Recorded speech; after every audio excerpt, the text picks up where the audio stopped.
A imprensa noticiou que a senhora pediu ao IBAMA que conclua a análise do projeto que põe fim ao deslizamento de terra na Chapada dos Guimarães, Portão do Inferno, né?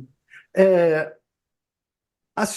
o IBAMA também está analisando a questão da exploração de petróleo na foz do Rio Amazonas e há 10 dias foi descoberto mais petróleo ali na margem equatorial.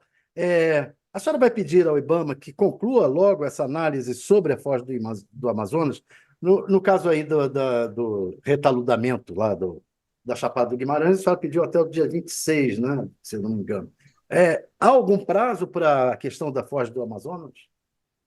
Olha, no caso da Foz do Amazônia, é algo que é inteiramente a dinâmica do processo de licenciamento. Não existe essa de você chegar para os técnicos e ficar fazendo comandos políticos.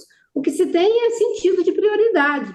A análise vai ser feita no tempo necessário, não é? Eu sempre digo que no processo de licenciamento, você não tem que facilitar nem dificultar. Quando você tem um dano ambiental, né, se eu tenho informação de que eu tenho um desmatamento agora, que tem um problema grave, é claro que nós vamos priorizar as equipes para fazer o enfrentamento daquela situação criminosa. Um processo de licenciamento, ele tem um rito e o próprio IBAMA tem o seu cronograma, tem o seu sentido de prioridade em relação aos projetos. Já foram dadas inúmeras licenças para a própria Petrobras desde que assumimos em 2003. A dinâmica ela vai seguir o rito normal do processo de licenciamento, né? Em relação à questão dos crimes ambientais, também nós temos ali o nosso planejamento. Aliás, o Ministério do Meio Ambiente trabalha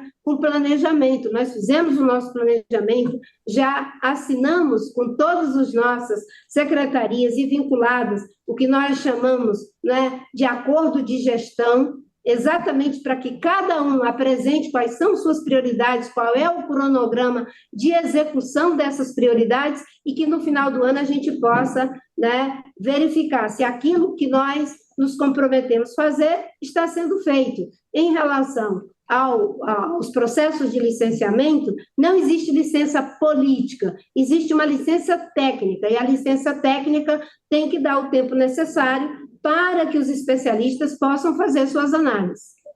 Ministra, a senhora mencionou há pouco, numa resposta que deu à Fabíola, a frente ampla e o fator democrático que influíram decisivamente para que o presidente Lula retornasse ao Palácio do Planalto, né?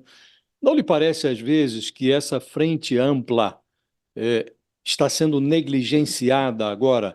Há a sua presença no governo, a presença de Simone Tebet, até do vice-presidente Geraldo Alckmin, que integram esse fator democrático, se agregaram à campanha por conta desse fator democrático. Mas não lhe parece que, às vezes, o governo, o próprio presidente, ele potencializa a polarização, ele supervaloriza o Bolsonaro? Não lhe parece que o governo, os seus operadores políticos falam demais no Bolsonaro, dando ao Bolsonaro uma sobrevida que poderia ser menor? Ele hoje poderia ser um assunto de polícia se não dessem a ele a dimensão política que costumam dar? Eu acho que a gente tem feito um esforço muito grande, Josias, exatamente na direção oposta. Quando nós iniciamos esse ano com uma reunião com todos os ministros, o presidente Lula dizendo exatamente para cada um de nós de que no primeiro ano a gente dizia, não, estamos consertando a casa, estamos arrumando a casa, e que 2024 não tem mais essa conversa de arrumando a casa, é começar a fazer as entregas em benefício da sociedade brasileira. Quando são feitas políticas voltadas para o atendimento... Com perdão, ministra, eu não gosto de interrompê-la, porque o seu raciocínio é sempre linear. A senhora falou da reunião ministerial. Nesta reunião ministerial, o presidente Lula chamou o Bolsonaro de covardão.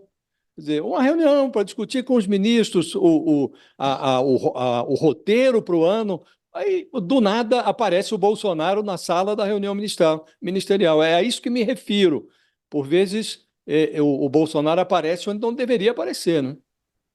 Olha, eu entendo o governo, né, e a figura do presidente Lula é uma figura forte, é uma liderança forte, mas nos comandos que são dados, aí você tem que fazer, né, uma diferenciação entre aquilo que são as orientações políticas, o debate político, e, às vezes, uma frase com ênfase retórica. Né? A reunião toda foi tratando de políticas, de como a gente fazer o enfrentamento dos problemas do país. Por outro lado, né, eu concordo de que a ideia de enfrentamento desse bloco, né, com comando único, é cada vez mais irmos vocalizando as diferentes vozes da Frente Ampla.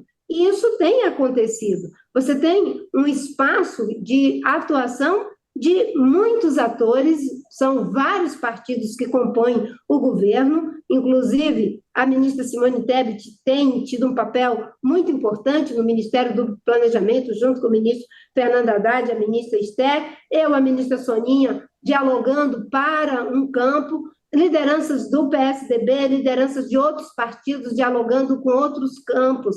Né? Se de um lado tem um comando único, aqui a gente tem buscado fazer com que essa diversidade de atores possa estar refletida nas ações e no debate político, no encontro com a sociedade. A orientação do presidente Lula é de que vamos conversar com todos os prefeitos, trabalhar com todos os prefeitos.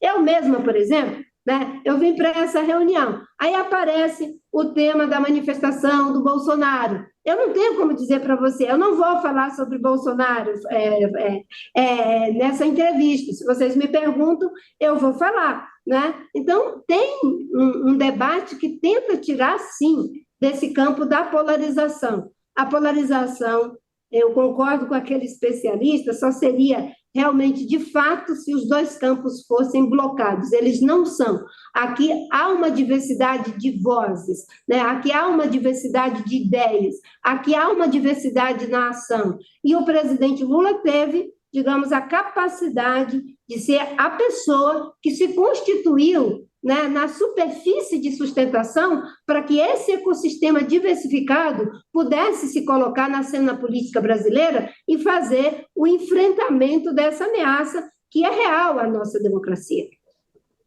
É isso. Olha, a gente tem que se despedir da ministra, porque ela tem uma agenda super apertada, disponibilizou aí um tempo para a gente até ultrapassou.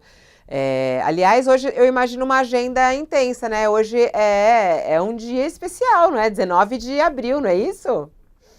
Sim, uma data simbólica, né? Que se estabeleceu, antigamente era chamado Dia do Índio, né? Na verdade, é um dia em homenagem aos povos indígenas. Ontem tivemos a reunião do Conselho de Política Nacional dos Povos Indígenas, com a participação do presidente Lula, da ministra Soninha Guajajara, do ministro Lewandowski e da Joênia Yapchana, e várias lideranças do país inteiro fazendo debate ali, direto com o presidente, a homologação de algumas terras indígenas e toda uma agenda de implementação das ações de desintrusão das terras indígenas brasileiras. Já até conseguimos a desintrusão da terra indígena Apitereua e estamos agora ainda trabalhando a Yanomami, mas também a Caiapó, a Munduruku e tantas outras.